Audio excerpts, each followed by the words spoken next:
A sequence of line within a poem is often separated into sub-units, the stanza.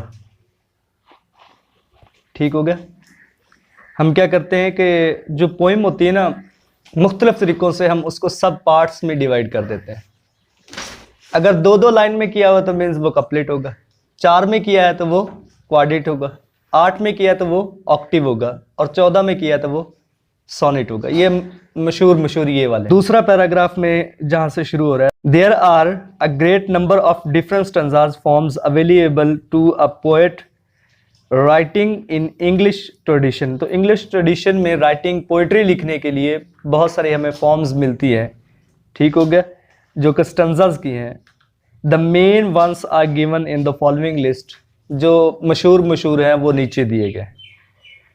Static verse में क्या होता है, ये fix order होता है, यानी आपका जो सिलेबल्स और फिट हम जब यूज करते हैं ना, तो इसका फिक्स ऑर्डर होता है। तो static verse is continuous run of lines. एक ही तरीके से पूरी पोएम में लाइंस चलती जाती है, पहले में 10, अगली में 10, अगली में 10, अगली में 10, अगली में 10 सिलेबल्स। ठीक हो गया, यानी 5-5 फीट के जो बने होंगे। ठीक हो गया। स्टैटिक में क्या है, अगर उसने एम्बिक यूज किया, पहला अनअसेंटेड, दूसरा असेंटेड, फिर तीसरा जो आएगा वो अनअसेंटेड, फिर चौथा असेंटेड। अगर ट्रॉकी यूज करेगा तो वो इसका उलट यूज करेगा। ठीक हो गया। ट्रॉकी में क्या करेगा, पहले असेंटेड यूज करेगा, फिर अनअसेंटेड, फिर असेंटेड, फिर असेंटेड। और मीटर भी उसने फिक्स कर देना है कि मैंने अगर यानी भी एम्बिक यूज कर रहा है तो मीन्स उसके 10 लेबल्स वाली ही सारी लाइन उसमें 10 लेबल्स पर मुश्तमिल होगी। यानी इसमें स्टैटिक में जो मीटर और सिलेबल्स होते हैं ये फिक्स होते हैं। समझ आ गई। ये एक स्टैंजा होता है, पूरी की पूरी जो होती है इसमें इस तरह चलता है। ब्लैंक वर्स होता है। ब्लैंक वर्स में राइमिंग स्कीम नहीं होती, मीटर यूज होता है। ये आप लोगों ने बस इसका यही याद रखना है। ठीक हो गया। Non rhyming scheme, rhyming scheme किसे कहते हैं कि आखिर में वो अल्फाज की साउंड आपस में मिलती है या नहीं मिलती, पोएट को इससे गर्ज नहीं है। लेकिन इसमें जो है वो एम्बिक पेंटामीटर खासकर यूजली इस्तेमाल किया जाता है। एम्बिक वैसे और भी यूज हो जाते हैं, ठीक हो गया, लेकिन एम्बिक पेंटामीटर में ये ज्यादातर यूज किया जाता है। तो आप लिखें Shakespeare and Milton use blank verse in their works. Used लिखना है, used blank verse in their works. Works लिख लिए, क्या लिखा है? Shakespeare and Milton used blank words in their works. ठीक हो गया। कपलेट क्या होता है? 2 लाइन की अगर राइमिंग स्कीम मिलती जा रही है तो उसे कपलेट बोलते हैं। क्या है? अगर ऊपर वाली पहली लाइन की और दूसरी लाइन की आखिरी साउंड आपस में मिल रही है, फिर तीसरी और चौथी की आपस में मिल रही है, इससे हम कपलेट बोलते हैं। तो इसको किस तरह याद आप लोगों ने करना है? Couplet is the name for 2 rhyming lines of words following immediately after each other. एक दूसरे के बाद ये आती रहती हैं। पहली और दूसरी की जो साउंड होगी, आखिरी साउंड राइमिंग की जो साउंड होगी वो क्या होगी? वो सेम होगी। ठीक हो गया। फिर अगली जब तीसरी और चौथी यूज करेगा तो उसकी जो साउंड है वो भी सेम होगी। The heroic couplet popular in the 17th and 18th century consist of 2 lines of rhyming iambic pentameter। रखना है कि यह 17 और 18th सेंचुरी में मशहूर किया गया था। ठीक हो गया। heroic couplet बस यहीं तक ये कर लेना है। A trace is sometimes also called a triplet। ये आप लोग इसको याद रखें बस। ठीक हो गया। Is a stanza with 3 lines of the same rhyme। Same rhyme तक बस आप कर लें।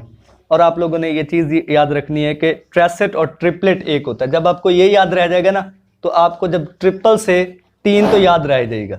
इसमें 3 लाइनें होती हैं और सेम ही राइमिंग स्कीम होती है। पहली की ए साउंड, अगर आखिर में एक साउंड है, दूसरी की भी वही साउंड ही होगी, तीसरी की भी वही साउंड होगी। कपलेट कपल से बना है ना, कपलेट 2, ट्रिपल 3, यानी 3 लाइन वाला। तो क्वार्टरन्स कहते हैं 4 लाइंस वाले को। क्वार्टर सुना होगा, चौथा हिस्सा सुना हुआ ना, तो वहीं से निकला है क्वार्टरन्स। तो इस स्टैंजा में क्या कितनी लाइन होती है? 4 होती है। Stanza of 4 lines known as quatrains are very common in English poetry. English poetry में ये जो क्वार्टरन्स है ये बहुत ज़्यादा मशहूर है और इसमें 4 लाइंस होती हैं, बस यही आप लोगों ने याद रखना है। ब्लैंक वर्स हम ऑलरेडी पढ़ चुके हैं। तो सोनेट है, सोनेट पीछे भी आप लोगों ने पढ़ा, वो वाली याद कर लें। पहली बात वही, उसने लाइन ही वही ली है। Sonnet is the most widespread and most formal of lyric poem. ये लैरिक पोएम की एक काइंड है। Originally the sonnet was a love poem. हमें पता है कि ये एक लव पोएम होती है। एलिजी जो होती है वो और होती है, लेकिन सोनेट जो होती है ये love poem which deal with the lover suffering and hope. It oriented in Italy and turned out to be popular in England in the renaissance period में ये पॉपुलर हुई थी। When Thomas Wyatt and Earl of Surrey translated and imitated the sonnets. जब translate किया गया था, ये नकल की गई थी उन सोनेट्स की, रिटन बाय पेट्रार्क जो इटालियन पोइट था, उसकी लिखी हुई पोएम को इन्होंने अर्ल ऑफ सरे ने और थॉमस वाइट ने क्या किया था, इमिटेट किया था। इमिटेट का मतलब नकल करना होता है। और इसी का जो आखिरी लाइन है, sonnet is written in single stanza of 14 lines with an, बस 14 लाइन्स तक ही करना है। इसमें जो आप लोगों ने याद रखना है ना, 2-3 चीज़ों को याद रखना है। 14 लाइन्स पर मुश्तमिल होती है। अर्ल ऑफ सरे और थॉमस वाइट ने इसको ट्रांसलेट किया था, किस लैंग्वेज से किया था, इटली से। और इटली का कौन सा राइटर था, पेट्रार्क। ठीक हो गया। फ्री वर्स क्या होती है? अब फ्री वर्स और ब्लैंक वर्स में काफी लोग कंफ्यूज हो जाते हैं। इन दोनों में फर्क मैं आपको बता देता हूं। Free verse is pattering of rhyme. इसमें राइम होती है, फ्री वर्स में राइम होती है। जो ऊपर हमने ब्लैंक वर्स पढ़ा था वहां पर हमने ये पढ़ा था कि उसमें राइम नहीं होती, लेकिन मीटर यूज होता है। इसमें वो कहता है the verse is pattering of rhyme in natural speech are in poetry without district metre. इसमें कोई खास किस्म का मीटर इस्तेमाल नहीं किया जाता, लेकिन राइमिंग स्कीम को फॉलो किया जाता है। कोई मीटर नहीं यूज किया जाता। ठीक हो गया ना, एम्बिक होगा, कोई भी नहीं होगा, लेकिन आखिरी जो साउंड होगी ना उसको पैटर्न बना के वो लेकर आएगा पोइट। कोई भी इसमें मीटर यूज नहीं होगा। याद रह जाएगा क्या भला कह रहा, मीटर नहीं हो। और उधर जो हमारा ब्लैंक वर्स है उसमें मीटर तो लगता है, लेकिन राइमिंग स्कीम नहीं लगती। ठीक हो, इन दोनों में कंफ्यूज नहीं होना। ब्लैंक वर्स में राइमिंग स्कीम को फॉलो नहीं किया जाता, मीटर को फॉलो किया जाता है। और फ्री वर्स में मीटर को फॉलो नहीं किया जाता, लेकिन राइमिंग स्कीम को फॉलो किया जाता। बिल्कुल एक दूसरे के उलट है। अच्छा जी, आखिरी रह गया लैमरिक्स। लैमरिक्स एक मज़ाहिया सी होती है, 5 लाइन की पोएम होती है। ठीक हो गया। ये आप लोगों ने इसमें याद रखना है कि 5 लाइन पोएम होती है और फनी होती है। ये ह्यूमरस की जगह पर आप फनी लिख दें। लैमरिक इज अ ह्यूमरस या funny verse form of 5 lines. बस 5 लाइन्स ही कर दे, एनापेस्टिक को भी छोड़ दे। इसमें क्या आप लोगों ने याद रखना है,